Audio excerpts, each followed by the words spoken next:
Nearly 12% of our planet is currently covered in trash. It is no surprise that our own human race is driving us to the end of the world as we know it, and it is happening much sooner than intended. There is not just one thing we're doing wrong as a unit, but many things that we probably do not even think twice about. We tend to be very selfish in terms of depending on others to fix the issue, when in reality, it takes all of us to adapt and change in order to see it. We are all guilty of saying that we will change our ways and tendencies the following day, which turns into never-ending excuses leading to no action. While our home planet is coming to destruction from no one but our own faults, we continue to ignore these signs and act as if our lives are perfectly fine. The world generates at least 3.5 million tons of plastic and other solid waste a day, which is 10 times more the amount a century ago.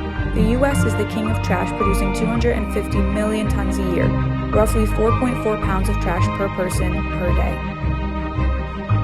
But where exactly is all that trash going? Many end up in landfills, which directly affects our biodiversity. Landfill sites could result in the loss of up to 300 species per hectare.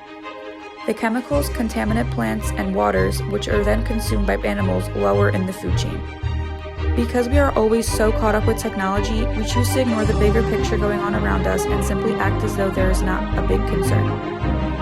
Ecological apocalyptic possibilities are very scary to think about, especially when you put into perspective that these possibilities are currently happening.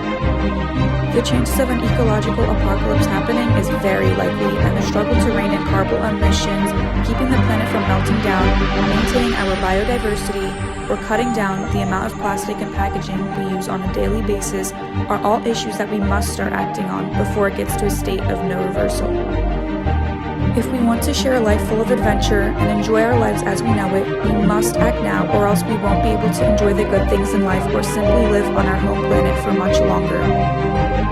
We still have a chance to reverse this trend and get Earth back on track with replenishing itself in order to remain sustainable for our biodiversity, us, and future generations to come. But at what cost is our human race willing to go?